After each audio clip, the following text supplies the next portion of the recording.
Écoutez, merci de me recevoir ce soir. Je suis assez impressionné par le nombre de personnes connectées, mais ça me réjouit. Bien évidemment, je suis très heureux aussi de commencer cette nouvelle année avec vous, avec une thématique qui est importante. Donc, je suis également content d'être ici pour la deuxième fois, en fait, finalement. Donc, je pense qu'on pourra mettre le lien vers ma première conférence que je vais donner l'année dernière, il y a 2 ans, chez vous, Conscience Soufie, toujours chez Al-Kandousi. Donc, ça serait bien, voilà, de la signaler parce que je ne vais pas répéter, disons, les éléments de la vie de ce personnage. Et cette fois-ci, je voudrais me concentrer sur sa pensée, sur sa vision du monde, sur sa vision de la femme, de l'enfance, finalement, de l'être humain. Donc, voilà, je vais commencer à partager mon écran.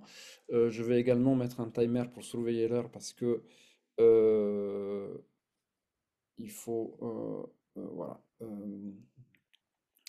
surveiller les minutes qui passent. Le temps passe très vite. Donc, je vais juste faire une petite présentation aussi de votre serviteur. Donc, je suis enseignant-chercheur à l'INALCO à Paris. Je suis attaché au laboratoire Locermum et depuis un certain nombre d'années, je m'intéresse à la figure de ce calligraphe qui est connu et méconnu à la fois. Et donc, petit à petit, j'avance dans la découverte de ces textes. Donc, je vais tout d'abord faire une petite présentation donc, générale de notre personnage sans m'attarder. Donc, on va renvoyer, je pense, dans le lien de description à cette première conférence. Et après, on va rentrer dans le vif du sujet. Le titre, je voudrais juste rajouter que cette préternité à laquelle je fais référence, elle n'est rien d'autre que aussi le miroir de la réalité du prophète Muhammad, tel que Kandoussi, pas seulement la conçoit d'un point de vue intellectuel, mais il en a une expérience vécue très forte, très profonde, qu'on ressent dans ses textes. Et on la ressent aussi dans sa calligraphie. Et donc, c'est pas juste un système, disons, d'idées. C'est certes une pensée spirituelle, on va le voir, mais il y a quelque chose de très, très, très concret, de très vécu dans sa façon de transmettre les idées et aussi l'expérience et sa vision, disons, cachée du monde, à laquelle il fait parvenir celui qui veut bien l'écouter de deux façons.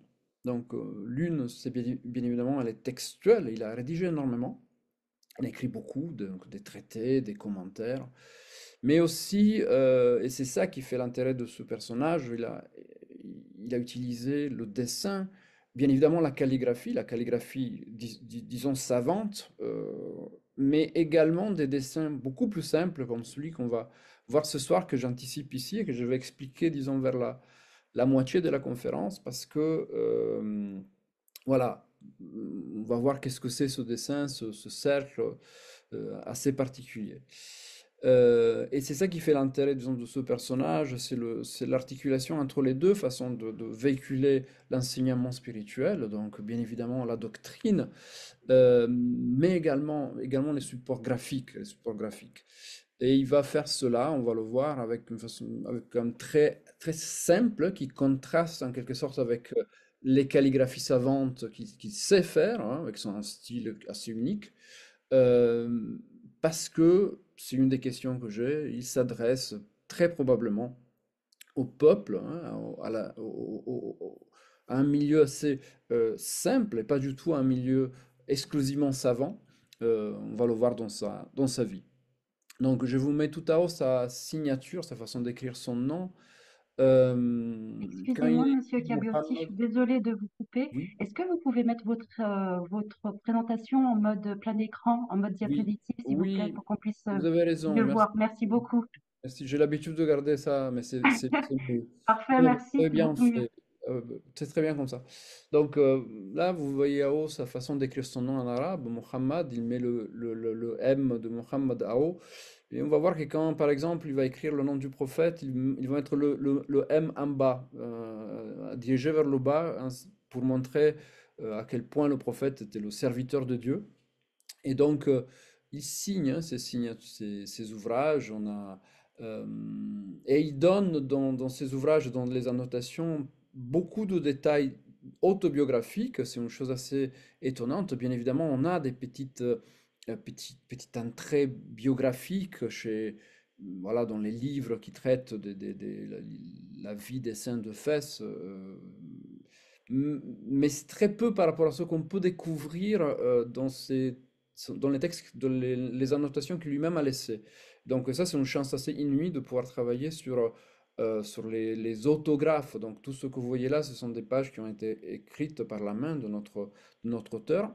Donc je résume vraiment très, très rapidement. Il est né dans la ville de Kenatsa al-Kanadissa. Et Kanadissa, c'est un Ksur, hein, c'est une ville palmeraie du désert, et qui était entièrement fondée et dirigée par une zaouia. Et donc, c'était les maîtres de la Tariqa Nassiriya Ziyaniya, c'est une branche de la Chaziliya, qui avait la charge de cette ville, notamment bien évidemment du Ksur, mais également ils avaient depuis disons, leur arrivée, parce que c'est un cheikh de la Nassiriya qui va s'installer là-bas et qui va créer une branche autonome, le cheikh Abou Ziyan, donc Ziyaniya. Ils étaient connus sous le nom de les Ziyana. Ils avaient un rôle de gardien du désert, gardien de la porte du désert. Ils avaient un rôle de neutralité vis-à-vis tout d'abord des différentes tribus qui pouvaient habiter, par cette charge qu'ils avaient d'accompagner, de garantir, si vous voulez, le commerce saharien. Et ils ont gardé également cette neutralité aussi face aux colonisateurs. Donc quand les Français arrivent, ils ont assuré, disons, une attitude pacifique vis-à-vis des nouvelles autorités, d'abord militaires, chose qui leur a causé des critiques, mais on a beaucoup de témoignages disons, de la philosophie de cette zaouia, de cette tarika, par les sources coloniales qui nous disent effectivement, ils pratiquent cette neutralité et ils peuvent très bien nous aider quand nous avons besoin. Ils nous ont donné des sacs d'orge, mais ils peuvent également nourrir les branches, disons, qui nous combattent, parce qu'ils gardent ce lien de cette neutralité. Alors, c'est quelque chose sur laquelle j'insiste parce que je vais la retrouver à Fès quand notre auteur donc, quitte sa ville natale pour des raisons que nous ignorons. On n'a même pas la date. On sait qu'il est mort en 1861, assez âgé. Donc je peux imaginer qu'il a vécu à peu près une soixantaine d'années, voire plus. Donc on est peut-être vers la fin du XVIIIe siècle. On ne connaît pas la date, on ne connaît pas son âge. Probablement, il y a des informations orales qui disent qu'il s'est arrêté à Oujda une période avant d'arriver à Fès. Mais ce qu'il nous dit dans ce deuxième document, c'est qu'il arrive à Fès sur la route du pèlerinage. Alors, géographiquement, ça peut interroger, donc, étant donné qu'il va donc plus à l'est à l'ouest avant de partir à l'est, mais finalement, c'est une pratique, celle de visiter Moulay Idriss, qui est le saint patron de Fès, qui était le fils de Moulay Idriss le premier, enterré à Zarouhoun, et qui sont tous les deux donc des descendants directs du prophète Muhammad. Et ça faisait partie de la bonne séance, hein, du respect vis-à-vis des Shorfa, donc les descendants du prophète, de les visiter avant de visiter, donc d'arriver à la source même qui est le prophète. Et donc il se dirige à Fès. Donc on ne sait pas trop comment. Il dit qu'il avait appris beaucoup de choses chez ses maîtres, mais dès qu'il commence à rédiger, il le fait parce qu'il a voulu oublier tout cela, suite à une expérience spirituelle. Il nous dit, il a été donc complètement plongé dans la réalité du prophète lui-même, la Haqiqa Muhammadiyya. C'est une modalité de réalisation sur laquelle je pense vous êtes déjà instruit et qui devient, disons, très présente dans le soufisme de cette époque, disons de l'époque moderne, ce rattachement direct au prophète, à sa réalité, et suite à quoi Donc il va délaisser toutes les autres sciences, il va se contenter de celle-ci parce qu'elle est la source de toutes les autres sciences. Il se dirige donc à Fès, pas pour étudier, donc il voulait faire la ziyara de Moulay Idriss, à Zahar, le Moulay Idriss II, mais dans ce document, donc ce document ici, il nous dit qu'il a une vision du prophète lorsqu'il faisait la ziyara, donc la visite pieuse, hein, en recherchant la grâce dans le mausolée de Moulay Idriss, le prophète lui ordonne de s'installer à Fès, de renoncer à son pèlerinage et qu'il allait obtenir à Fès, au service donc de Dieu et de son prophète, la récompense qui lui était garantie donc, pour le pèlerinage. Donc c'est une affirmation assez osée, mais il lui dit, j'ai obéi à cette vision, je me suis installé, j'ai reçu après la permission de travailler en tant qu'herboriste, j'ai travaillé en tant qu'herboriste, j'ai reçu la permission de me marier, je me suis marié, et cette page, c'est une page très touchante parce qu'il liste les noms de ses enfants avec la date de naissance et la date de mort. Donc ça, c'est quelque chose qu'il faudra garder à l'esprit dans les milieux non aisés parce il ne faisait pas forcément partie des plus aisés. On a plusieurs documents qui montrent qu'il manquait des biens, disons, fondamentaux pour vivre, hein. La mortalité infantile était très présente. Et on le sent, on sent cette sensibilité à la naissance dès ce document. D'ailleurs, il a dû le rédiger à la fin de sa vie parce que c'est une sorte d'acte de naissance de ses enfants qu'il rédige lui-même. Et il y a également, on perçoit une sensibilité aussi à ses épouses. Il était monogame, il a eu deux épouses parce que la première épouse est décédée lorsqu'elle était enceinte. Donc, ces deux femmes elles faisaient partie du milieu de la Zawiya Qadiriya de Fès. Et donc, il est rattaché par ce biais-là. Donc, il avait disons, son rattachement Chadhili de la Nassiriya Ziania. Et à Fès, apparemment, il devient également Muqaddam, ou en tout cas, il peut rattacher à la tariqa aussi Qadiriya. Et cela, on le sait parce qu'on a des documents rédigés par d'autres gens après lui qui ont reçu cette tariqa par lui.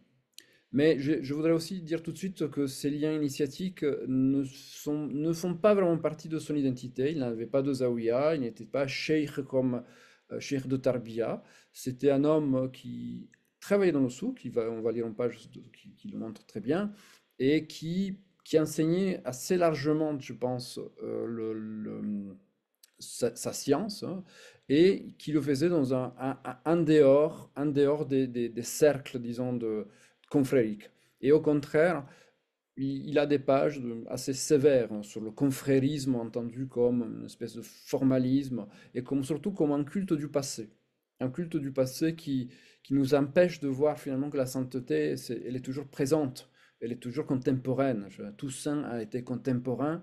Et donc, pourquoi se concentrer sur les saints du passé? Bien évidemment, il y a une vénération, bien évidemment, il y a un isnad, il y a une chaîne de rattachement, mais il insiste beaucoup sur cette tendance à vouloir, disons, idéaliser le passé qui nous empêche de voir la plénitude du présent.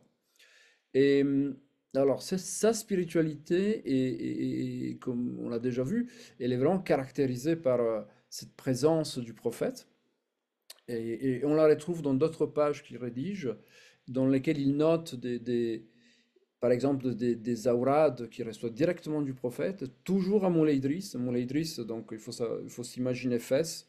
Moulay Idriss, c'est ce mausolée très important, qui d'ailleurs a été refait, disons, élargi, rénové, du vivant de Qandoussi quand il était à Fès, par la dynastie alawite. Et lui, il travaillait dans le souk des herboristes.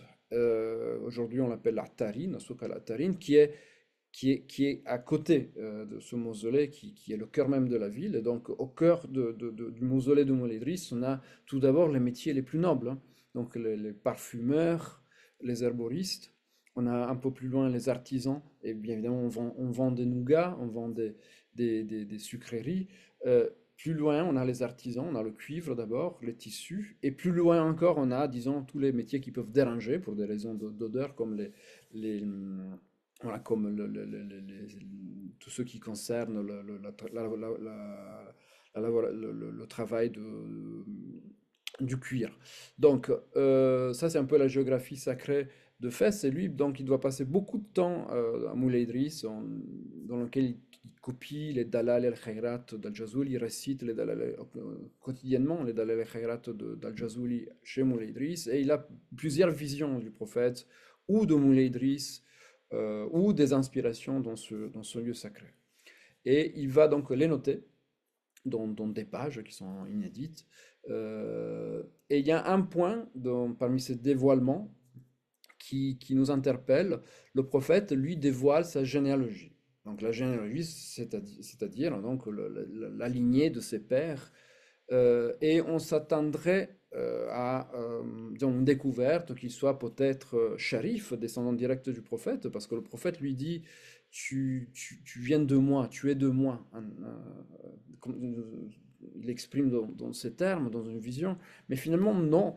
Ce que lui révèle, c'est il est d'origine médinoise, il fait partie de la tribu des Ansar, donc il est Ansar, et chose qui ne correspondait pas, disons, à ce que sa branche familiale croyait, mais pour lui, le prophète devient donc le fondateur aussi de sa propre identité généalogique, et donc il va rajouter ce terme Ansari, descendant de cette groupe de Médinois qui a aidé le prophète, les soutiens du prophète, les auxiliaires, on dit aussi. Et il va rajouter ça dans ses premiers cris, Ansari, il va rajouter ce trait de son identité qui vient directement du prophète.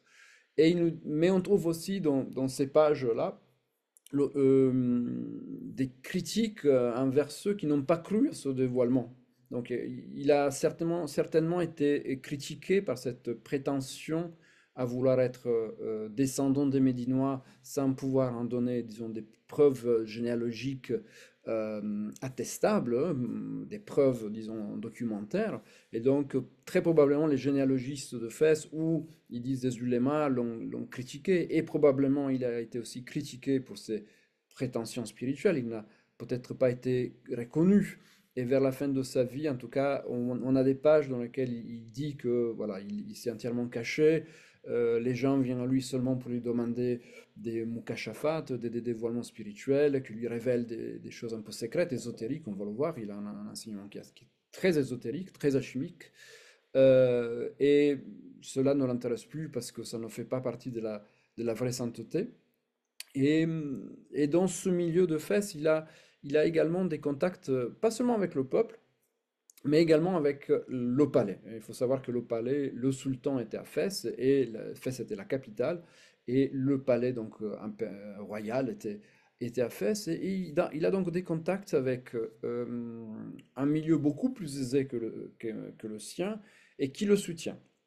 Donc c'est intéressant de voir comment ce personnage fait un peu le trait d'union entre une culture et une esthétique aussi qui pourrait être définie populaire, sans jugement, au contraire, mais qui intéressait aussi, qui pouvait séduire, parce qu'elle était quand même très originale, aussi des immenses savants même hommes politiques qui allaient donc lui commanditer des copies, notamment le Coran, on va le voir dans l'image suivante.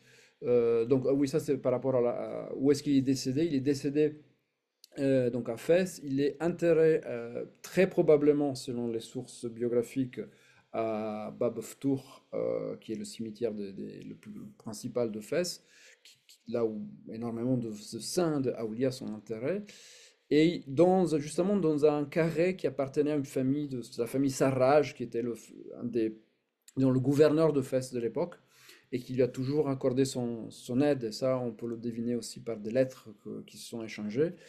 Mais après sa mort, il n'a pas été cheikh de Tariqa, au contraire, il critiquait ce système. Et son influence passe néanmoins par une grande famille qui était celle des Kattani de Fès, on a une photo ici. Et on voit également qu'ils ont deux tableaux dans leur bibliothèque qui a eu, disons, une histoire très difficile liée, disons, à une révolte menée par les Khatani contre le sultan.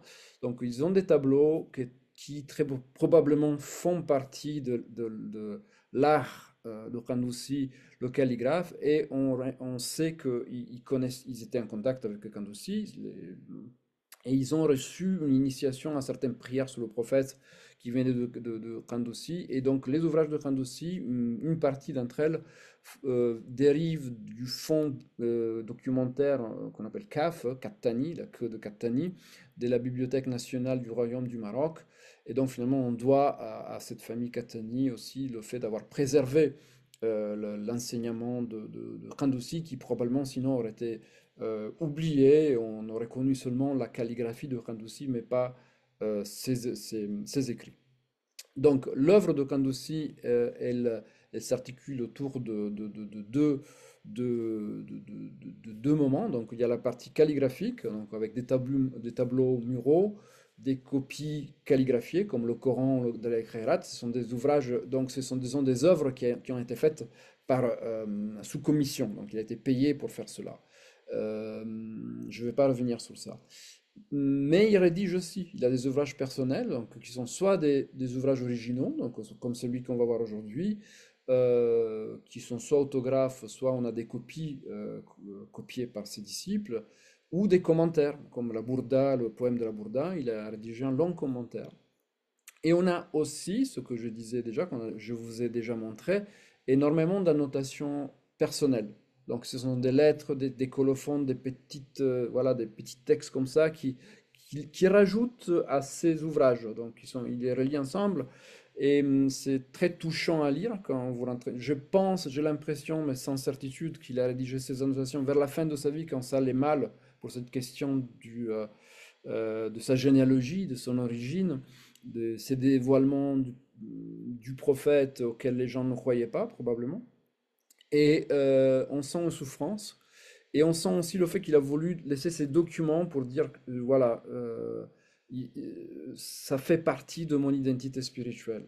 Et donc, autant que la doctrine que je peux transmettre, ces choses-là qui viennent du prophète, ils sont aussi importantes. Et donc, il va relier ensemble ces pages qui étaient éparses dans un premier temps à ces ouvrages. Et je pense que c'était lui qui a soigné au départ, dans cet agencement un peu particulier, parce qu'il dit, donc, ce recueil contient ce que j'ai reçu. Et dans ce recueil, il y a plusieurs choses. Donc, il y avait des traités, et des annotations personnelles. Donc, je disais qu'il passe sa vie dans le souk de Fès. On a quelques pages comme celle-ci dans lesquelles il dit comment il écrit. Il nous dit, voilà, ça c'est à la fin du Kitab du Tassis, le livre de la fondation, à partir duquel je vais présenter un chapitre ce soir. Il dit, toi qui trouveras cet écrit, donc il avait quand même un lectorat. On n'arrive pas à comprendre qui sont ces lecteurs, parce que ces ouvrages n'ont pas été très diffusés. Il n'y a pas eu beaucoup de copies. On a soit les autographes ou une copie. Donc on a du mal à comprendre qui était son lecteur. En tout cas, il est prévu par l'écriture de Kandouzi, il s'adresse à lui. Ô toi qui trouveras cet écrit et qui es dû à combler de clairvoyance, si tu y vois des fautes, il écrivait avec des dialectalismes, des dialectes maghrébins, disons, corrige-les dans l'arabe classique. L'illettré a bien des excuses, il n'a aucune part des sciences extérieures et encore moins de la grammaire. L'état de la réunion des contraires, le physique et l'intelligible, est très subtil.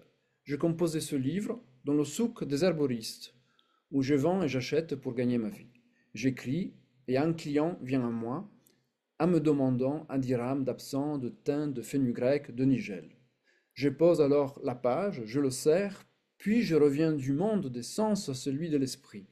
Car s'il n'avait pas été par la puissance de Dieu, jamais j'aurais pu écrire par moi-même une seule parole. Car la réunion des contraires, avec S, désolé, est difficile, et les contraires ne se réunissent que avec le soutien de Dieu et de son envoyé. C'est une chose bien connue chez les maîtres al-Qawm, que le sens spirituel est tel un oiseau. Dès que quelque chose du monde sensible le dérange, il s'envole subitement. Et dans une autre page similaire, il dit que ce sont les femmes qui viennent acheter chez lui. Il vendait des épices, mais il vendait aussi des remèdes. Un herboriste à cette époque-là, c'est quelqu'un qui sait, qui soigne, hein. C'est une pharmacie avant la pharmacopée, disons, moderne, contemporaine. Et il dit, et donc il y a celle-ci, hadihi wa hadihi, donc qui viennent et qui me dérangent dans mon processus d'écriture. Mais on voit très bien, à partir du premier document et du deuxième, de ce deuxième témoignage, que c'est un monde dans lequel les femmes étaient présentes. Et on va voir aussi donc, que dans ce texte que je vais vous présenter, il va faire des dessins, et ce sont des dessins très simples, euh, qui expriment une métaphysique très complexe, très riche, mais en même temps assez simple. Et il va utiliser, disons, des symboles de la vie de tous les jours, comme des petits moulins qu'on peut utiliser pour faire de la farine ou des huiles, mais il va également parler, je ne vais pas en parler ce soir, mais une pince à épiler, les aiguilles, des choses comme ça qui sont vraiment le peigne, et tout devient symbole de réalité métaphysique, initiatique. Et j'ai vraiment l'impression, mais je ne peux pas le démontrer comme ça, on va voir ce soir un peu comment il parle de cela, que c'est un monde dans lequel les femmes sont très présentes et auquel aussi il s'adresse. Donc, mais ça, c'est une hypothèse de travail. Donc, je vais donc maintenant introduire le texte duquel j'ai tiré un chapitre. C'est son ouvrage, donc c'est son premier livre, il a terminé en 1837, la première rédaction. Donc, il s'intitule Le Kitab Assis fi Masawi Dunya wa Mahawi Iblis.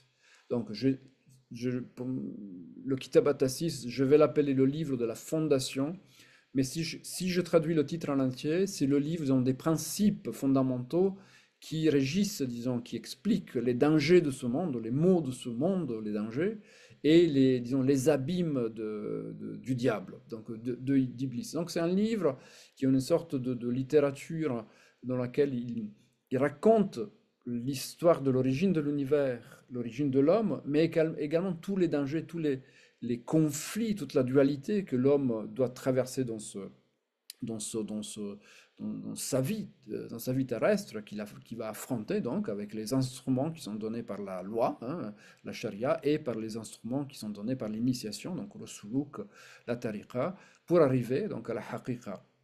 Donc, je disais, il y a une histoire, donc ce texte n'est pas édité, donc on ne peut pas l'acheter. Euh, il a une histoire donc éditoriale un peu complexe. Euh, je vais le dire de façon très simple, mais ça montre un peu la difficulté de travailler sur ce personnage auquel donc il y a en Algérie, il y a un chercheur qui s'en occupe. Il y a un chercheur américain qui a traduit un ouvrage, mais on est vraiment dans la phase de découverte de ces ouvrages. Donc, il y a une première version de 1837 qui a été éditée par le propriétaire de ce manuscrit, la Yashi Serbout. Il va donner un titre complètement qui n'a rien à voir, donc les outils, les instruments de Satan contre la religion d'Allah. Il ne va pas mettre le nom de Kandoussi sur le titre. Donc cet ouvrage qui était juste publié sur un site de print on demand, donc très cher, n'a pas donné la visibilité que ce texte aurait pu avoir. Et d'ailleurs, cette édition a été retirée du commerce, donc j'ai pu l'acheter pendant que cela Yashi Serbout l'avait mis en ligne. Il existe aussi une version intermédiaire perdue, citée par Catani dans la Salvoie, donc une version dans laquelle il y a un passage qui n'est pas dans les deux versions qu'on a. Il y a donc une deuxième version complète, c'est un manuscrit qui est conservé à Rabat, qui a été recopié du vivant de Kandossi par Mohammad Abdesalam Roumari. Et ce texte est considérablement plus long que la première version. Et, donc, il a été saisi par un éditeur qui reste anonyme, mais pas encore publié. Donc, j'espère qu'un jour on pourra donc, le publier, le faire mieux connaître disons, pour le lecteur arabophone. Mais ce qui m'intéresse, c'est que ce texte, qui est vraiment plus long que la première version, est le signe que Kandoussi retravaillait ces textes et quand il les enseignait, quand il les dictait à quelqu'un pour les recopier, on est avant la presse, hein, on est avant le livre imprimé, euh, il, euh, il rajoutait énormément de commentaires oraux, et on sent cette oralité dans cette deuxième version à partir de laquelle j'ai tiré ce chapitre. Donc, le plan du livre, je n'ai pas tout mis. Donc, il commence sur un long chapitre sur la réalité mohammadienne, hein, en tant qu'origine de l'univers, donc la Nash'a Muhammadi, à l'origine mohammadienne de l'univers. Un chapitre sur, disons, sur la préternité. Il va discuter comment disons, coordonner la prééternité, le choix divin qui précède la création, avec néanmoins les mécanismes par lesquels son décret se déploie dans l'univers, hein, dans l'existant. Et il y a deux chapitres qui nous intéressent plus particulièrement. Ce sont donc le chapitre, donc c'est un discours sur le sens ésotérique de l'être subtil psychique de l'homme. Il va utiliser le terme pour les arabisants, donc al-haykal al-nafsani. Nafsani, la nafs, c'est l'âme. Nafsani, c'est vraiment l'adjectif qui indique tout ce qui est psychique et que je traduis pour faire simple comme l'être subtil de l'homme et pas son être physique corporel. Mais c'est un heikal, hein, c'est un temple aussi, mais c'est un support, disons, subtil. Et c'est là que Kandoussi veut intervenir. Hein. On a un corps physique qui est soigné par des médecins, mais on a également un corps subtil qui est disons, le corps animique, psychique, qui lui aussi a ses règles. Et c'est à ce niveau-là qu'il veut intervenir. Et surtout, donc, ce qui nous intéresse, je vois que j'ai déjà parlé pendant une demi-heure, je suis très désolé de cette longue introduction, mais qui était nécessaire, sur la conception, la naissance et l'enfance donc, de l'homme, à partir du moment où il est façonné, disons, dans le ventre de sa mère. Donc, il utilise des images, je le disais, sur lesquelles je ne vais pas revenir. Je peux vous renvoyer à l'autre conférence. Euh, Par exemple, celle-ci, il faut s'imaginer que c'est une pierre de meule, c'est un petit moulin qui tourne, mais c'est l'image de comment le décret divin arrive, disons, sur terre à partir de sa source mohammadienne. Mais ce sur quoi je voudrais me concentrer, c'est cette image-là.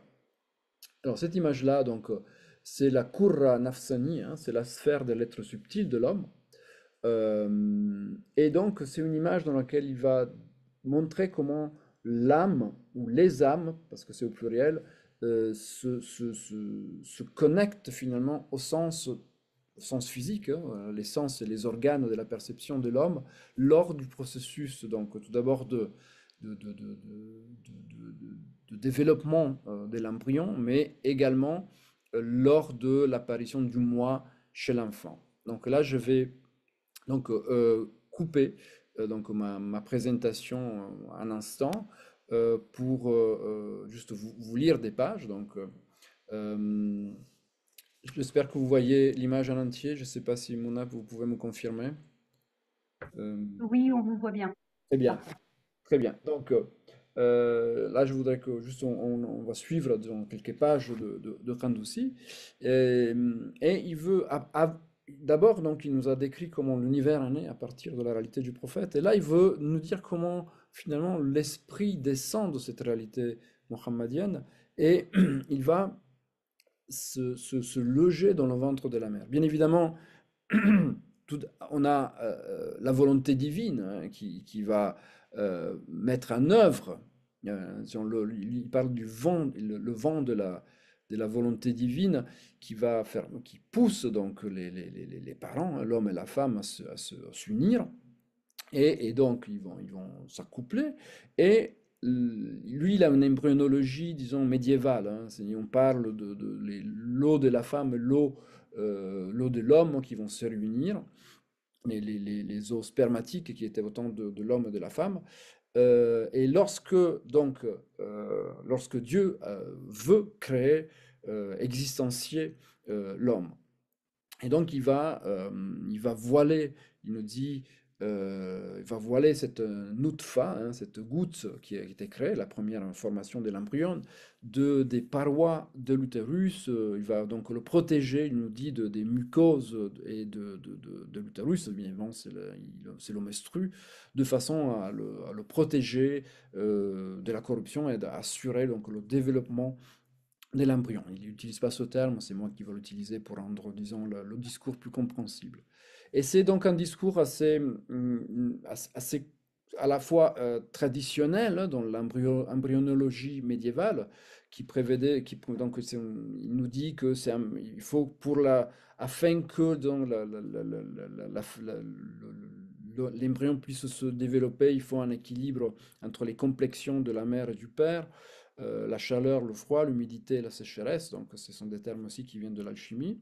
Et c'est cet équilibre-là, cette complexion-là qui va déterminer le sexe du nouveau-né. Et donc c'est cette question-là du sexe du nouveau-né qui nous amène dans le vif du discours, parce que c'est là que tout de suite, dans la première page de ce chapitre, il dit que, je vais le lire, que les pires, donc grossiers, parmi les vulgaires, il est vraiment très très dur, ce sont ceux que lorsque des filles naissent, hein, et non des garçons, hein, il faut dire par cela, ils n'agréent pas dans leur cœur cette naissance. Ils vont attribuer cette faute, c'est-à-dire le sexe féminin, à la femme. Il nous dit ceci à cause de leur ignorance grossière qui les conduit jusqu'au degré du shirk, hein, pour ceux qui connaissent, l'associationnisme, c'est-à-dire contester l'unicité divine. Car ils contestent en cela le degré de la divinité. Que Dieu nous en préserve. Dieu façonne ses créatures comme il veut, mâles ou femelles, car sans les femmes, il n'y aurait pas d'hommes. Le moindre des châtiments que ces abjects, c'est vraiment le terme qu'il utilise, vont subir sera d'être privés de la récompense liée à cet enfant. Leur subsistance sera réduite et ils feront face à des épreuves et des malheurs. Ils seront donc affligés par la pauvreté matérielle et spirituelle. S'ils ne se repentent pas, cela pourrait même les conduire à une mort terrible, que Dieu nous en préserve. Également, ceux qui souhaitent la mort de leurs enfants, là il continue pour ceux qui n'agréent pas le sexe, mais ça peut aller jusqu'au désir de la mort des enfants, par peur de manquer. Je disais, on est dans des sociétés pauvres, qui peuvent rappeler l'Europe du XVIIe siècle, par exemple, pré-industrielle. Ceci est l'un des pires malheurs. Ou encore ceux qui souhaitent la mort de la personne de laquelle ils espèrent hériter. Tout cela revient à empêcher la miséricorde divine, qui est vaste, et à considérer, à cause d'un regard perverti, la toute-puissance divine incapable de pourvoir aux besoins des enfants ou d'une famille nombreuse. Je reviens au premier document dans lequel il dit avoir eu une dizaine d'enfants. Ils ne savent pas que c'est Dieu le pourvoyeur, le maître de la force, l'invincible. Donc là, on doit poser une question. Comment Kandouci sait tout cela? Comment on va voir qu'il a une vision quasiment microscopique de ce qui se passe. On pourrait présupposer qu'il a fait des lectures. Nous ne connaissons pas sa bibliothèque, sa façon de lire les textes. Très probablement, c'est une culture orale, on va voir ésotérique, liée à la médecine, à la science spirituelle, transmise dans certains milieux. Mais là, il va nous dire que, au-delà donc de ces éléments donc biographiques qui nous montrent une sensibilité vis-à-vis à la présence féminine, il y a un point épistémologique, c'est-à-dire de connaissance qui est important. Il nous dit que cette connaissance de l'homme, l'homme en tant qu'objet, donc science humaine, dérive de l'illumination. C'est un kashf, hein, c'est une connaissance, c'est un dévoilement que Dieu peut accorder. Dieu a caché aux hommes les secrets métaphysiques de leurs êtres. Et ils ne peuvent connaître la structure, le tarkib de leur être subtil, psychique, nafsani, que grâce à une ouverture spirituelle. Et c'est quand Dieu veut leur montrer leurs âmes, la connaissance de l'âme, il leur dévoile ce symbole, ce rasme, qui est l'âme humaine. Et c'est à partir de là qu'il va donc dire que comment donc l'embryon donc va se développer. Il va tout d'abord, là je vais reprendre brièvement, vous montrer encore une image de ma présentation. Il va dire tout de suite que l'être humain, mais à partir du ventre de la mère, il va se former en suivant la forme du nom du prophète. Donc ça, c'est le nom Mohammed avec les 4 lettres, c'est un tétragramme, M, H, M, Muhammad. Et il va nous dire deux choses. Donc, que le nom Muhammad dérive du nom de majesté Allah. Donc ça, c'est quelque chose que j'ai pas trouvé formulé de façon aussi directe avant Kandoussi. Et il nous dit que, tout d'abord, que tous les êtres humains ont une queue, et celle-ci dérive du alif. Chez les animaux, cette queue est visible, chez les hommes, elle est invisible, euh, pour lui accorder donc une perfection dans son aspect physique. Et les deux bras et les deux jambes dérivent de l'âme, de Allah, et la lettre Ha et la tête. Et donc le nom de majesté, Allah, Dieu, se manifeste sous la forme du nom Muhammad. Il apparaît aussi dans les doigts de la main, et ça je vous renvoie à des textes d'Ibn Arabi qui l'expliquent. Les êtres, après il nous dit, dérivent des lettres du nom Muhammad, tous les êtres.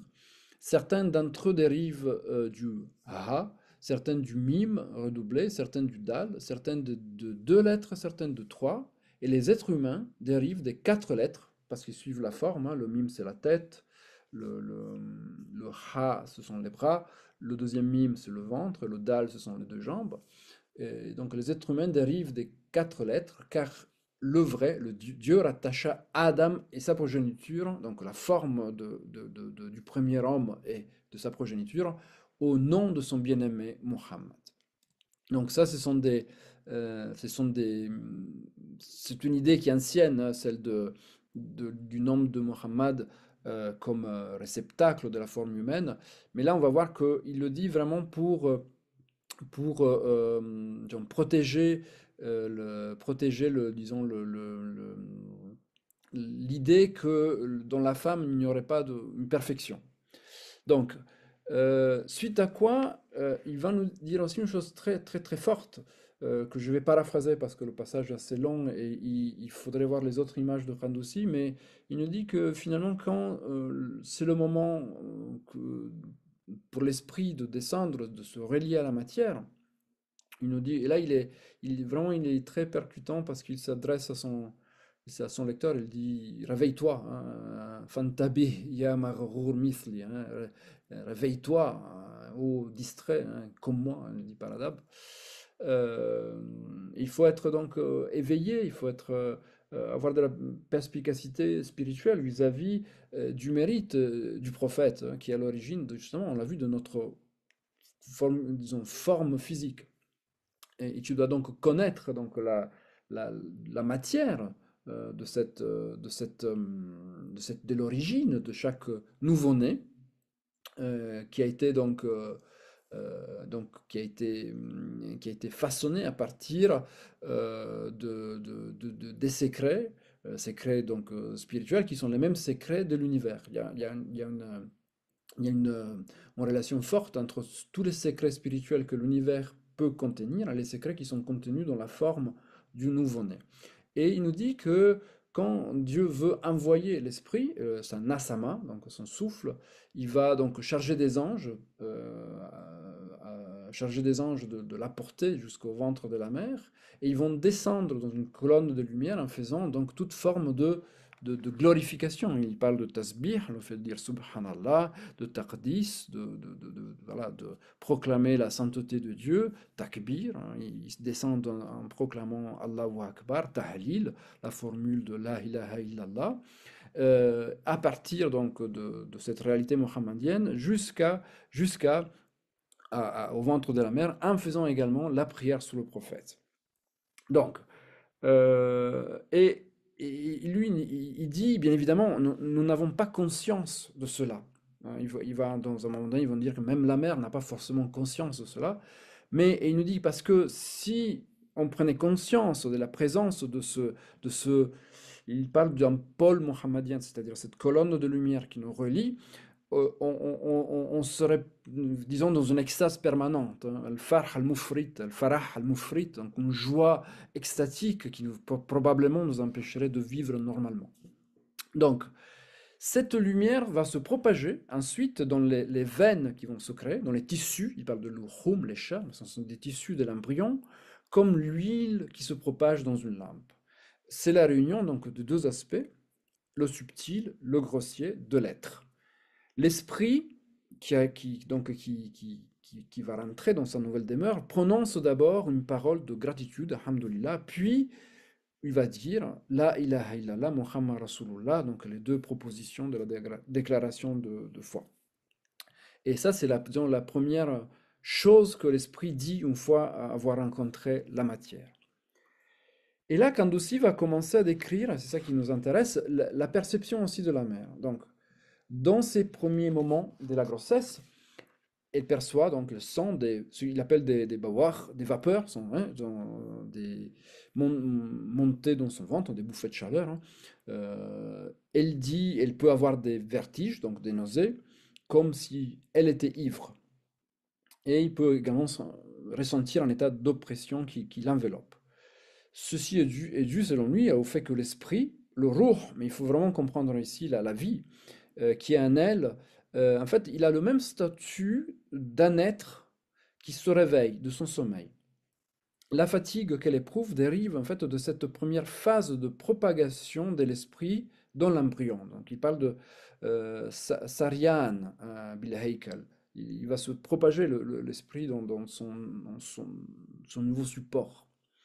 Puis l'esprit se réveille complètement et se retrouve dans un lieu qu'il ne connaît pas. Des voiles se dressent désormais entre lui et sa patrie originelle, l'utérus. Cet emprisonnement, nous dit Kandoussi, est nécessaire car autrement, chaque esprit fuirait vers son lieu d'origine. Et donc, l'ensemble des phénomènes physiologiques que la mère peut sentir, donc fatigue, envie, nausée, en réalité dérive de cette rencontre entre l'esprit et la matière, et également, il le dit, de son esprit, l'esprit de la mère, avec l'esprit du nouveau-né. Parce que il le veut, il l'attendait.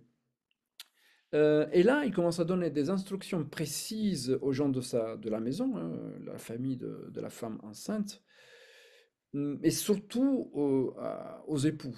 Et il ne faut pas la déranger, il ne faut pas la réveiller, il ne faut pas la faire travailler, il ne faut pas lui demander des rapports sexuels trop fréquents, parce que son esprit, l'esprit de la mère, est entièrement pris par l'esprit du nouveau-né, qui est raïb, qui est absent, qui est invisible en elle. Elle, la mère, n'a pas forcément conscience de tout ce processus, raison pour laquelle il le dévoile aussi, Kandoussi en tant que dans son texte. Mais son ruh le sait. Donc elle peut-être ne le sait pas, mais son ruh, son esprit le sait. Donc il ne faut pas la considérer désœuvrée. On voit comment il passe de considérations, disons, ésotériques à des indications très pratiques. Il ne faut pas la considérer désœuvrée, et elle est en réalité, je vais le dire en arabe, khaddama, elle est vraiment au service de l'esprit de son nouveau-né. Ceux qui vont par contre la pousser à travailler au service de sa maison, vont commettre une faute immense.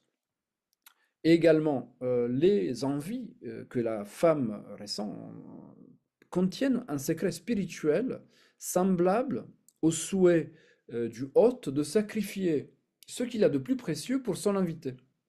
Donc il fait ce parallèle, il ne faut pas considérer ça comme voilà, comme des désirs non justifiés. C'est la même chose que tu peux ressentir quand tu reçois une visite, tu as envie de mettre à sa disposition les choses les plus précieuses que tu as. Les gens donc de sa famille doivent s'empresser de réaliser les désirs, ces désirs. Ils doivent acheter donc ce qu'ils peuvent sans regarder le prix. Donc dans une société pauvre, cela, je pense, n'allait pas de soi. Ils ne doivent pas considérer cela du gaspillage. S'ils ne sont pas en mesure de réaliser ses désirs, ils doivent lui proposer quelque chose de semblable que l'esprit de la femme acceptera ou pas à la place de son premier désir. La personne qui réalise ses envies obtiendra, nous dit Kandoussi, une telle grâce, et là il faut le lire en arabe, que la aynu ra'at wa la udhunun sami'at wa la khatara ala qalbin basharin. Donc ça c'est une formule donc que il va obtenir donc une récompense que aucun œil n'a jamais vu, qu'aucune oreille n'a jamais entendu et qu'aucun cœur n'a jamais pu, disons, imaginer. Et c'est une formulation pour dire c'est quelque chose de l'ordre du paradisiaque, de l'au-delà. Et il nous dit également que le fait d'aller dans le sens hein, de l'envie de la femme enceinte n'est pas égalé par le fait de jeûner perpétuellement. Donc un jeûne perpétuel ne va pas te donner la même récompense, ni le fait de prier toutes les nuits. Donc il est assez catégorique sur la valeur de cet acte finalement de dévotion. Hein. Donc on passe ensuite à la naissance de l'enfant. La naissance est accompagnée par la présence d'anges qui sont là pour protéger le nouveau-né. Il nous dit par les épées de la ilaha illallah Muhammadun Rasulullah, donc la, la shahada. Ces anges donc sortent avec l'enfant et ici l'enfant donc et son esprit il doit à nouveau quitter une demeure qu'il connaissait et s'habituer à un nouveau monde. Pendant 40 jours, l'image de la mère s'imprègne dans le nouveau-né. C'est 40 jours dans lesquels on ne le fait pas trop sortir, surtout dans des sociétés traditionnelles. Il voit encore les anges qui étaient avec lui, et il voit le monde surnaturel, khawariq, à cause, il nous dit, de la pureté de son essence. Et donc ici, il va reprendre une chose qui avait déjà été écrite par le grand saint Abdelaziz ad-Dabbar de Fès, un siècle avant lui, et qui disait déjà que la langue des enfants est le syriaque pas en tant que langue historique, mais en tant que langue céleste, la souriania.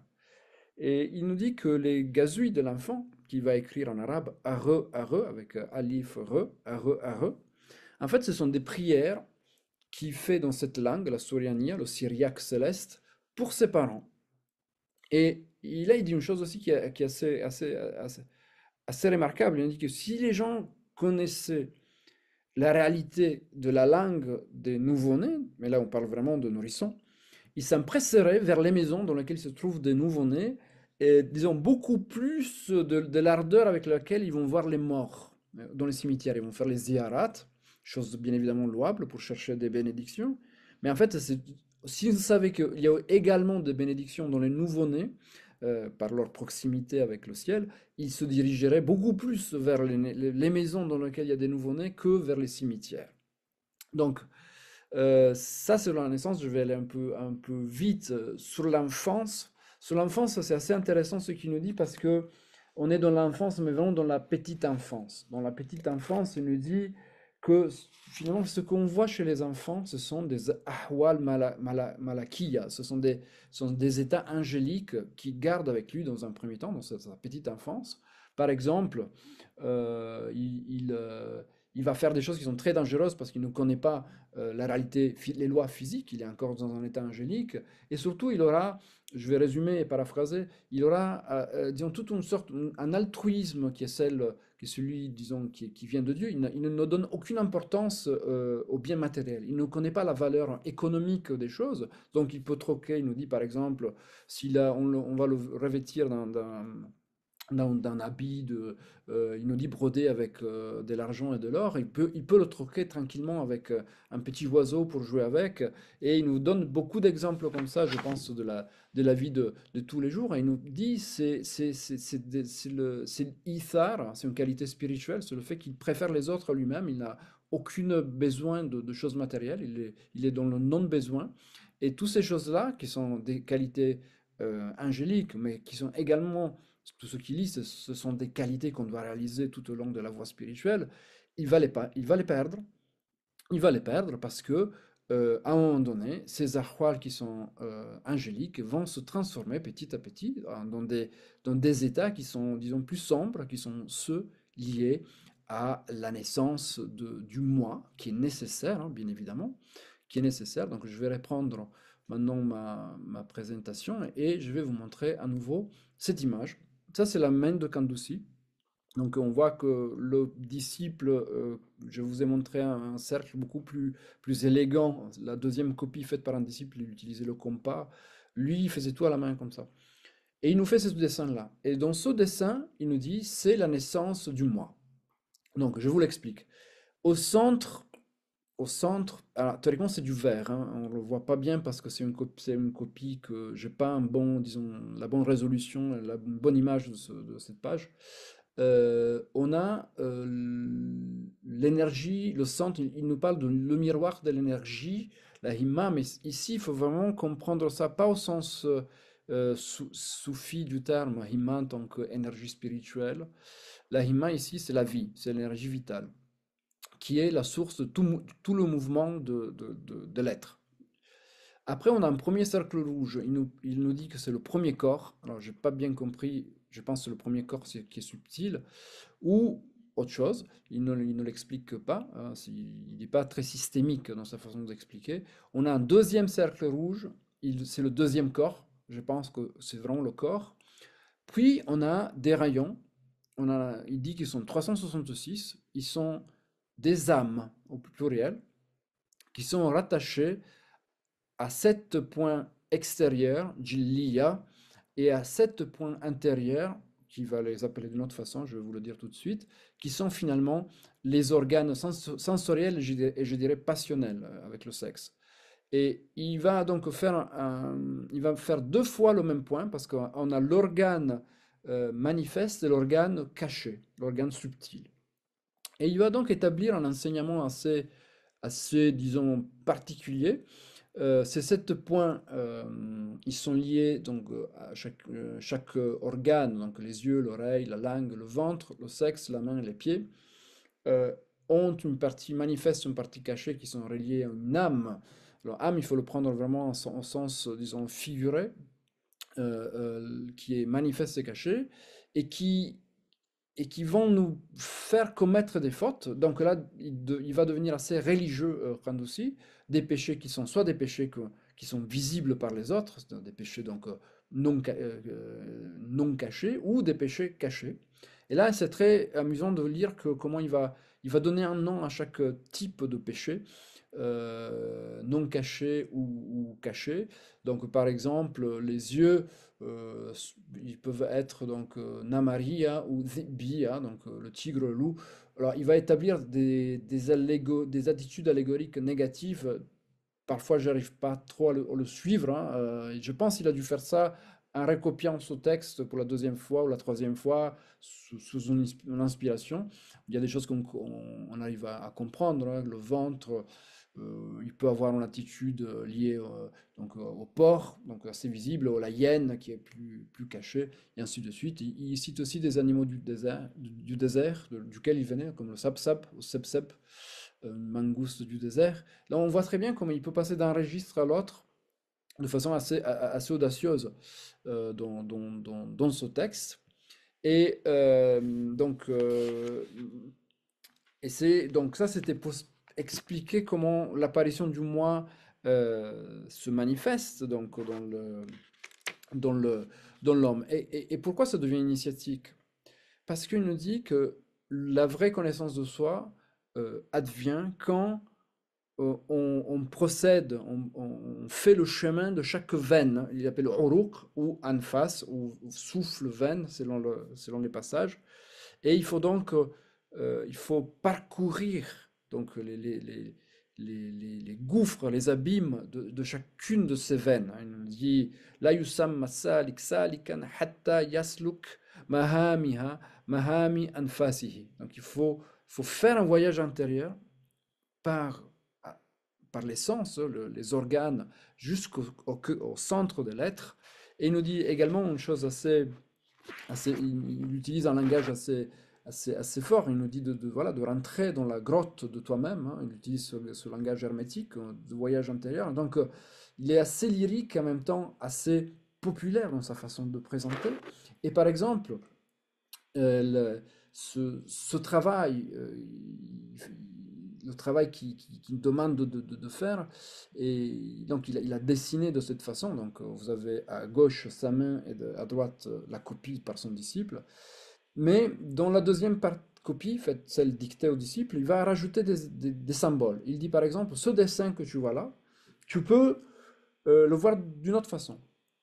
Je t'ai dit que c'était les 7 organes cachés qui deviennent 14, liés au centre. Mais c'est aussi autre chose. Tu peux aussi t'imaginer que c'est un mizmar. Donc en fait, c'est un instrument à vent, euh, ou un instrument. Donc il dit d'abord que tu peux le voir comme un instrument à cordes, autad, avec des autad. Ce sont des cordes qui sont tendues. Et là, le shaitan, donc le diable, peut intervenir et jouer ces cordes comme il veut. Et donc va faire ressonner ton âme comme il veut lui. Et donc tu dois faire en sorte de ne pas jouer sa musique, mais d'être toi sur une musique qui est agréée par Dieu. Il dit également que c'est un mismar, donc bon, tu peux t'imaginer que ces traits, ce sont des conduits, des tuyaux, hein, de Ja'aba. Et lorsque le diable veut jouer, il va les mettre entre ses lèvres et il va commencer à souffler dedans une mélodie, la mélodie qu'il veut. Et donc, tout l'instrument va résonner de la musique donc induite par cette mélodie du diable. Donc, il se mise en garde. Mais après, il va développer. Il dit, tu peux aussi imaginer que c'est le métier du tisserand. C'est le mamarrat al-nassaj. Et où, et il donne plus d'exemples, il continue. Ou le soufflet du forgeron, Kir al-Haddad. Le feu de sa forge et le cœur, l'âme et l'esprit se disputent pour être à son service, au service du cœur. Et lorsque c'est l'esprit qui est en action, il met dans la forge la lumière et produit de l'or pur. Lorsque c'est l'âme individuelle qui agit, qui est en mouvement, elle attise une flamme dans la forge et donc le diable se saisit de celle-ci pour faire ce qu'il veut. Il met du charbon noir qui va noircir tout le creuset alchimique. Et il va continuer comme ça, il va te dire, tu peux imaginer cela de tous les instruments des métiers. Et pourquoi je parle de ça? Parce que finalement, on est passé de l'enfance à l'apparition du moi, aujourd'hui on dirait dans l'adolescence, au métier. Au métier, c'est-à-dire ce que l'homme adulte, ça vaut aussi pour la femme, doit accomplir. Et donc, là, il s'éloigne, il perd un peu le fil de son discours qui était théoriquement basé sur la naissance. J'ai presque conclu, hein. Et il va nous amener dans le monde des adultes et sur l'importance spirituelle du travail. Donc, j'essaie de récapituler. Il parlait de l'âme, de comment l'apparition du moi devient dans l'enfant. Il fait un dessin qui est censé représenter les âmes de l'homme reliées à ses organes. Il développe ce dessin, il s'éloigne et il dit, tu peux l'imaginer ici comme finalement des supports des métiers, des instruments de métier. Et il te dit, tu peux imaginer que chaque instrument utilisé dans chaque métier sert à la réalisation spirituelle. Et donc, il nous dit, tu peux imaginer, donc Chris, hein, fait le film, tu peux paragoner cela à Sa'iri, à Sinaat, à tous les métiers, disons, traditionnels de l'artisanat. Parce que les instruments que tu vas utiliser vont correspondre dit, au heikal, au support physique. Euh, et lorsque Dieu va dévoiler à l'homme, hein, à son serviteur, la lumière de sa connaissance, il va donc regarder les instruments de métier comme composés des secrets de l'être humain. Donc il parle en gros de l'initiation au métier. Et cela est valable pour tous les métiers.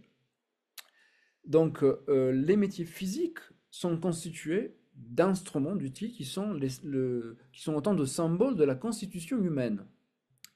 Donc il va donc établir encore une autre métaphore qui s'éloigne hein, du sujet, mais il faut le suivre, mais qui a donc le mérite d'être présentée, car elle apparaît à la suite d'un passage, de ce passage, et démontre l'intérêt de Kandouci d'établir une symbolique à la fois du corps humain, mais un lien avec des réalités sociales du monde, disons, le monde qu'il connaissait, le monde du marché de Fès, qui était fait d'artisans, de commerçants, de femmes, d'hommes. Il nous dit que le maître artisan, le muallim, son secret spirituel dérive des secrets des maîtres éducateurs, des shuyukh at-tarbiya. Et ça, c'est assez étonnant parce que il nous dit que voilà, euh, il y a un lien entre ceux qui vont initier au métier et ceux qui t'initient dans la voie spirituelle. Le maître artisan donc va abreuver au sens spirituel ses apprentis de l'art du métier qu'il a en lui, dans son secret spirituel. Et donc, et si le secret spirituel de l'apprenti est plus puissant que celui du maître, il va le dépasser dans l'artisanat. Celui-ci, donc, tout ça, bien évidemment, est dû au mystère de la prédestination. Euh, euh, et tout cela, voilà, c'est un peu compliqué, mais ça se déploie dans cette poignée mohammadienne qui est le miroir, hein, qui est le voile entre la prééternité et, disons, le temps déterminé. Et ce secret initiatique, qui va se diviser dans la toute éternité, qui va toucher chacun selon, disons, ce qui lui est prédestiné, se répand dans l'ensemble des formes de l'œuvre intérieure ou de l'œuvre extérieure, donc dans l'ordre social ou dans l'ordre dévotionnel. Et il nous dit, les lumières des métiers sont à la base des lumières des dévotions, des ibadat, afin que par elles s'accomplisse l'édification de l'humanité de l'homme. Insaniyatul insan. C'est très fort comme affirmation, mais c'est par le métier. Donc on voit très bien que il nous prône un soufisme actif, hein, qui s'inscrit dans la société. Et là, je vais conclure. C'est dans ce contexte, je vais arrêter de partager mon image, c'est dans ce contexte de réflexion finalement sur la voie active que Kandousi va mobiliser l'une des rares citations de son traité. Vous connaissez la littérature soufie, elle est souvent faite de citations, hein, de références aux textes passés. Chez Kandousi, on n'en a presque pas. On a des exemples, des exceptions, mais c'est lui qui écrit. Et donc, mais là, quand il a parlé des métiers, il va citer Ibn Attallah, donc Ibn Attallah, le troisième maître de l'ordre chazélite, qui a composé les fameuses sagesses, les hikam, et qui vont s'ouvrir. Parmi les premières, on a cette sagesse que je vais vous lire. Ta volonté, donc là je cite Ibn Attallah qui est cité donc aussi dans la suite de son texte. Donc là, elle dit, la hikmah, cette sagesse dit, ta volonté de dénuement, alors que Dieu t'a imposé la recherche des moyens de subsistance, le travail, n'est qu'un désir caché de ton âme. Il revient à la connaissance de l'âme. Ta volonté de chercher les moyens de subsistance, alors que Dieu t'a imposé le dénuement, est une déchéance et un renoncement à une haute inspiration. Donc ça, c'est le texte de Ibn Attallah avec lequel il termine cette partie-là. Et ce qu'il veut nous dire, même de façon un peu désorganisée, qui est assez caractéristique de son style, que c'est cet équilibre entre les deux tendances de l'homme, actif et contemplatif, qui doit être rééquilibré afin de probablement réintégrer donc l'état primordial de l'homme, hein, celui de l'enfance qu'il avait perdu après l'enfance, et donc pouvoir revenir à cette patrie originale qui est dans le ciel. Et je vous remercie par votre attention. Donc, j'espère de voir un peu de visage. J'espère de ne pas, non, je ne vais pas être très long. Donc, j'ai 1h04 ici. J'avais peur d'être plus court, au contraire, mais je vois que le temps a été bien employé. Donc, merci beaucoup. Je vous passe la parole.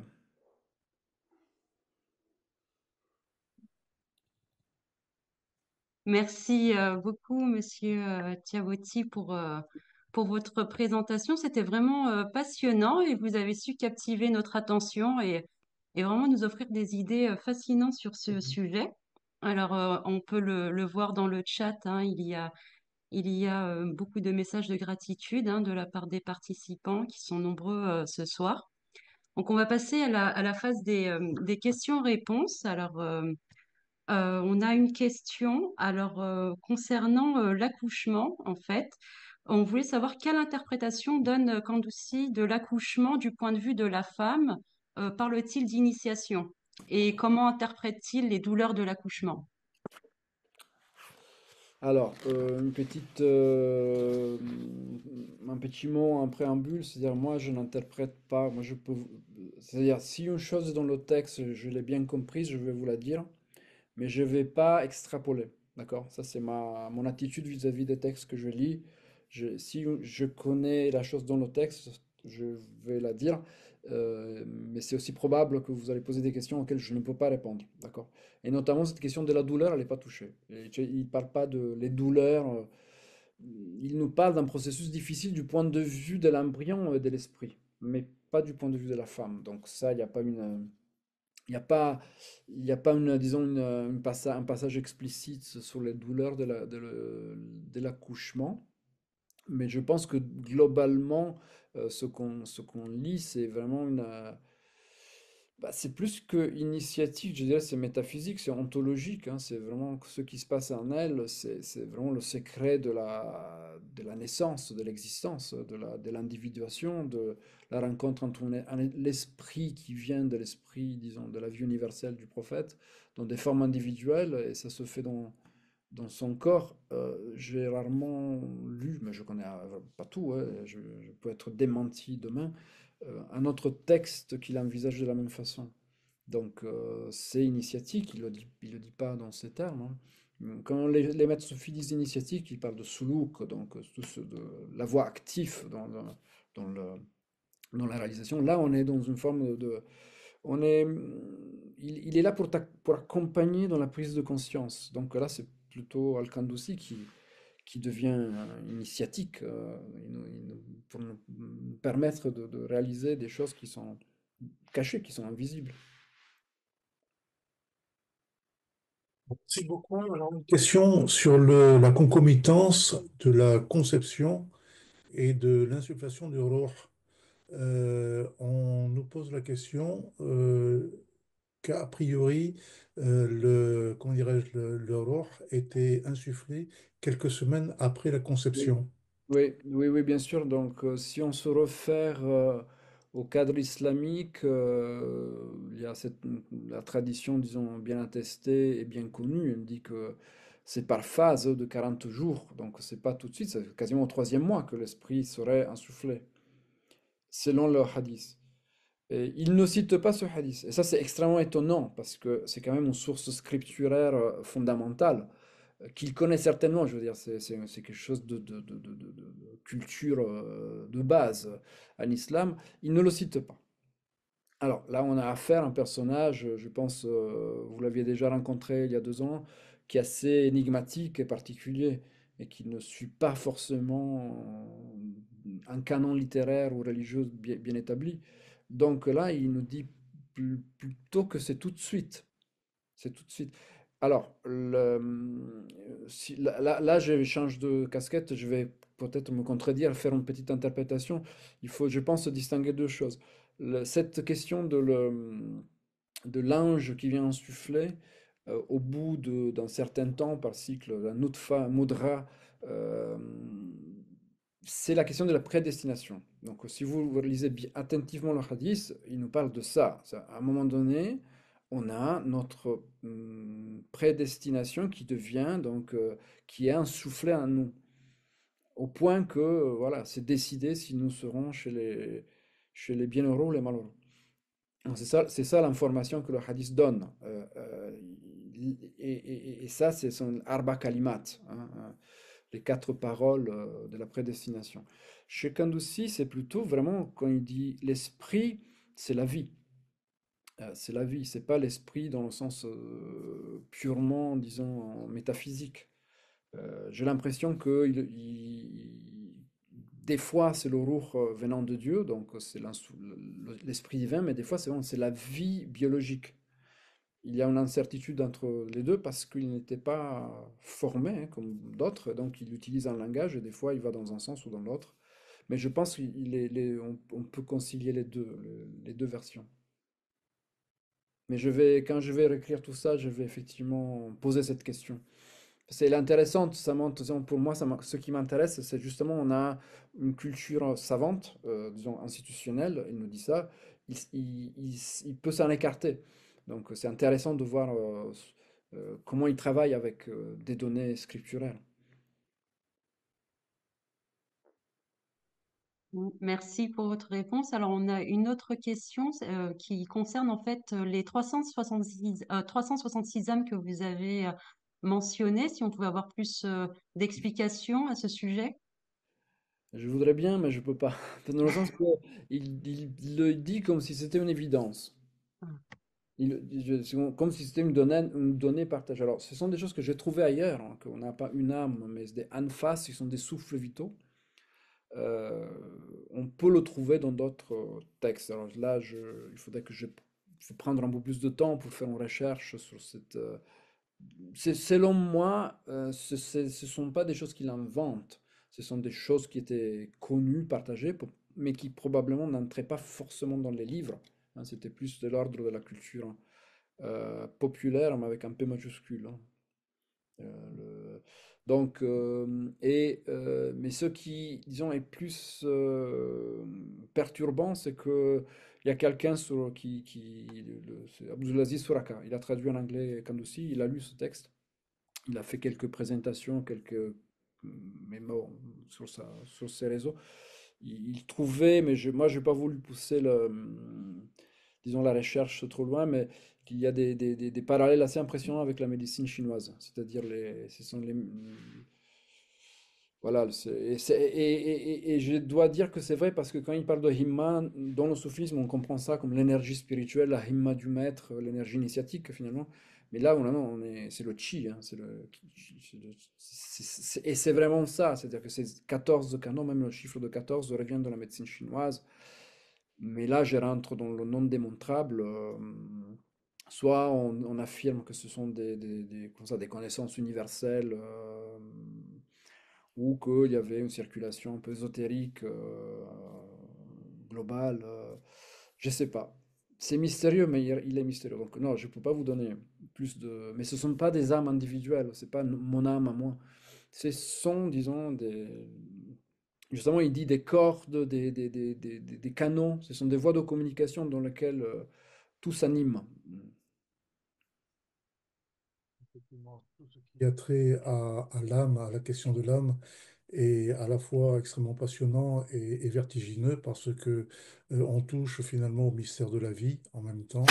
Et donc, nous sommes dans un domaine où il est difficile de répondre en quelques mots à des questions aussi profondes. Je suppose que votre étude euh, laisse entendre que vous allez peut-être publier un ouvrage ou Mais là, j'ai besoin des prières collectives de cette assemblée. ben, écoutez, on va s'y Qu'elle soit employer. plus forte des tracas de la vie professionnelle, voilà, et plus fructueuse, parce que.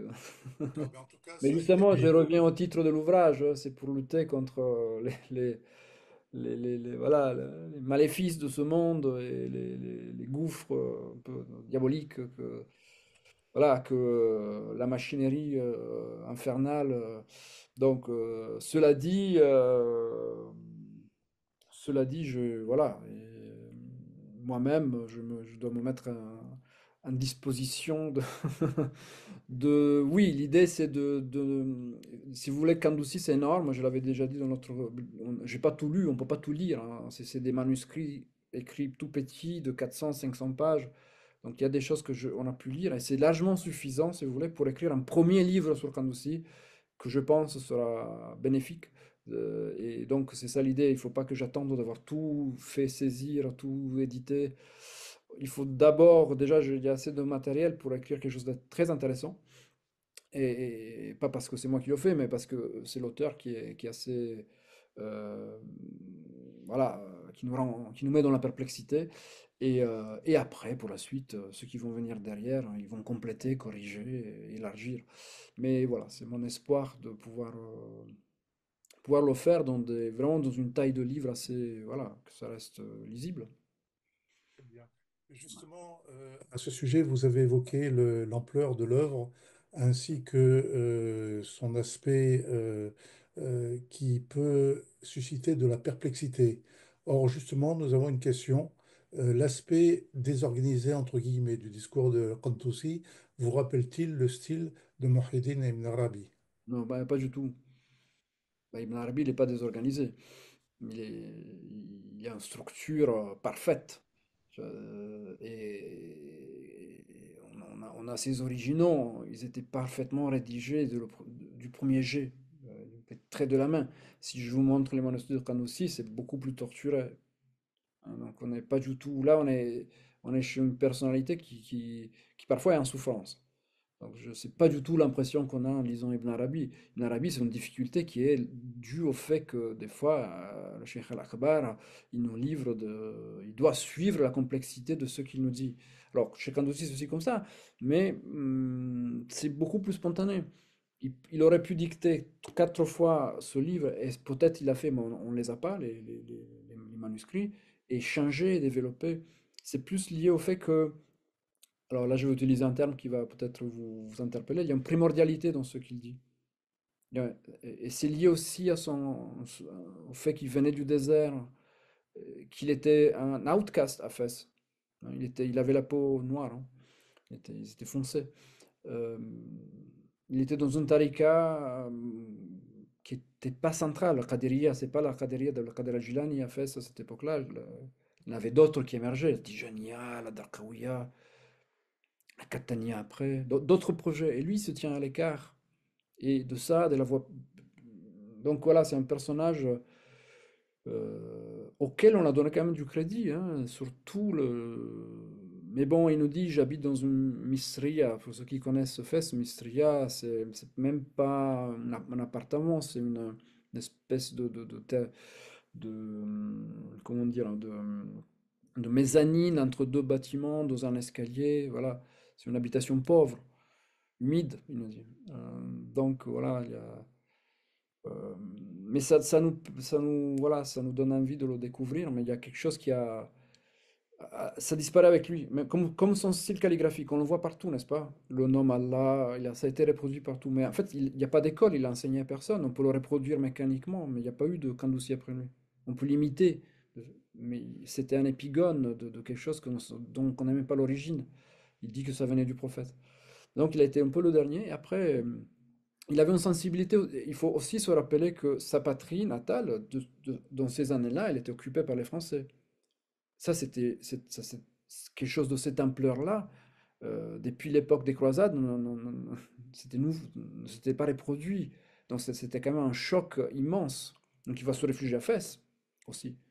Il garde le contact avec Kenatsa, mais quand les Espagnols vont rentrer à Tétouan, il écrit, j'ai une note, il va écrire des aurades de protection. Ils étaient quand même très préoccupés à cette époque-là par ces changements qui sentaient. Et lui, avec sa sensibilité de maître spirituel, probablement de grand saint, sentait qu'il y avait des choses qui se préparaient et il veut donner des ressources.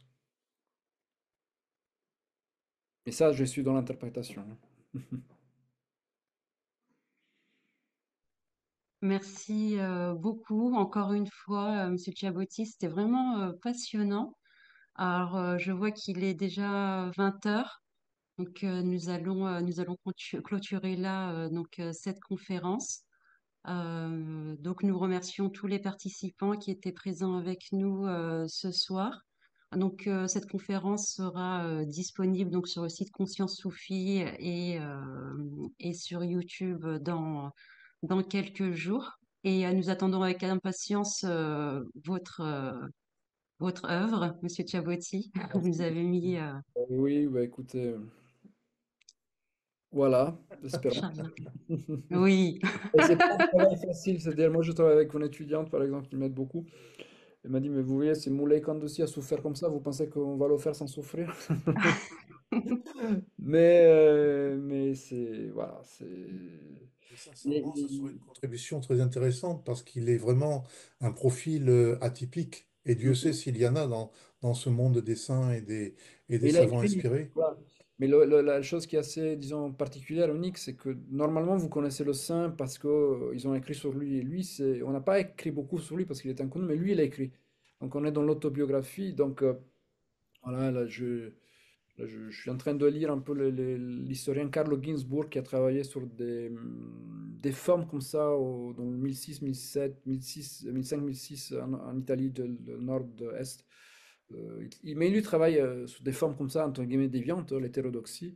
C'est pas du tout notre cas parce que l'islam a su préserver dans sa civilisation un équilibre entre orthodoxie religieuse et sainteté, même dans disons, ses formes les plus audacieuses, hein. Équilibre qui est moins évident dans l'Occident. On connaît disons, la problématique. On n'a pas eu d'inquisition, disons, comme les tribunaux de l'Église ont pu donner. Donc lui travaille sur les archives des tribunaux ecclésiastiques. Donc là, c'est le point, ce sont les dépositions des témoins, et on voit des mondes qui sont quand même assez, entre guillemets, similaires, c'est-à-dire comme la culture populaire était porteuse de formes d'initiation, d'expériences spirituelles, qui étaient considérées hétérodoxes par l'Église catholique, mais ou en Allemagne, en Suisse réformée, peu importe, le peuple avait sa théologie, et ça, on voit le génie d'avoir sauvegardé ça, disons, en islam, même si on sent que c'était pas, ça n'a jamais été évident. On connaît la tension qu'il y a entre les deux formes, mais disons, étudier des cas différents, mais quand même avec une certaine analogie qui se sont produits en Europe, m'aide à comprendre mieux ce qui a pu se passer, avec néanmoins des problématiques différentes. On n'est pas du tout dans cette tension hétérodoxie et, disons, et perçue et versus projet de réforme ou de contre-réforme. On est dans l'expérience d'un individu qui veut s'exprimer, mais duquel on ne connaît pas le destinataire. Donc il y a cette première question. Qui le fait un texte et un art, donc, et qui il est un espèce de canal entre le monde très savant du palais, du roi et de ses hommes, et le peuple. Donc c'est ça qui va un peu guider dans la présentation à partir des documents autographes de Kandouzi. Voilà. Merci. Merci Merci à vous, beaucoup. c'est un plaisir. Donc merci de m'avoir accueilli ici, merci au public très nombreux. Et voilà. Très bien. Merci, au revoir. محمد نبينا بنور هدينا من مكة حبيبي نور سطع المدينة من صلى صلاته وتهلى بصفاته يا بخت اللي في دله ماشي يشفع له في مماته محمد نبينا بنور هدينا من مكة حبيبي نور سطع المدينة يا حبيبي يا طه يا نجم المتاهة غيرت الدنيا في عينينا بالليل ودوهاها من صلى صلاته وتهلى بصفاته يا بخت اللي في دله ماشي يشفع له في مماته